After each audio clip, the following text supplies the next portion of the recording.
Mom had 3 daughters in a row. The doctor told her that her body couldn't handle another pregnancy. If she got pregnant again, it might be her last chance. To ensure a male child, Mom started frantically searching for folk remedies, old wives' tales, anything that promised a son. She disappeared for 3 days. When she came back, there was something strange flickering in her eyes, a gleam that made my skin crawl. That night, she did something she'd never done before. She gave me and Becky, my middle sister, each a piece of candy. "Girls," she said, her voice unusually soft, "you know how much I want a son. In this town, without a boy, we'll always be nothing. People will always look down on us." Becky blinked those big eyes of hers, too big for her thin, underfed face, and popped the candy straight into her mouth. She looked up at Mom with that eager-to-please expression. "Yes, Mom," she mumbled through the sweetness. "We want a little brother, too." The candy sat in my palm. Something told me not to eat it. I swallowed hard and nodded seriously. "Mom, I know you'll have a son." Mom looked at me with approval. I fell asleep in a haze. The next morning, I woke to the news that Becky had drowned in the creek while playing. I was devastated, but Mom was eerily calm. She brought home something fashionable for a small town like ours, a cremation urn, except the urn was empty. Then Mom handed me a canister labeled formula and told me to mix her a cup every day until my brother was born. Ever since Mom started drinking that formula,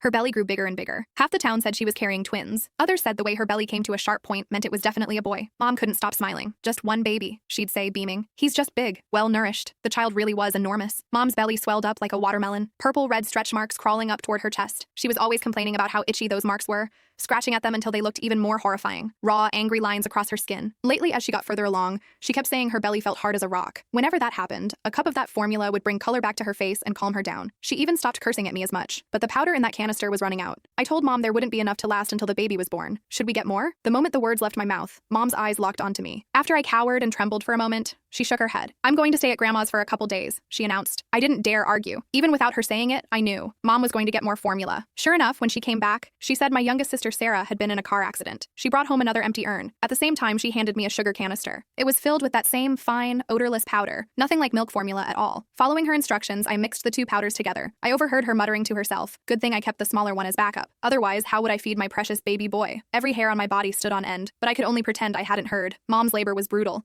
The baby was too big, but she insisted on a natural birth. Better for the child, she said. They had to cut her to get him out. I watched the blood drip, drip, drip onto the floor. The baby was indeed a boy. He weighed 12 pounds, fat and plump, not like a newborn at all, more like he'd already been fattened up for months. The moment my brother was born, our old black dog outside started barking at the house like crazy. The midwife said it was the black dog announcing good fortune. She rattled off all kinds of auspicious sayings. Mom's grin stretched from ear to ear as she nursed the baby. That dog barked all night long. Nobody in the house could sleep. Late that night, I snuck over to the window to look. The dog was tied up far from the house, but it was facing Mom's room, whimpering every now and then like it was heartbroken. My brother didn't cry, didn't fuss. He'd eat and sleep, that's it. Dad and Mom kept saying he was their lucky star, their good boy. Not like us girls. We came into the world to collect debts, screaming our heads off from day one. Mom's belly deflated like a punctured balloon after my brother came out, but it looked wrong, like there was still something in there. Click the link in my bio to get the full story for free.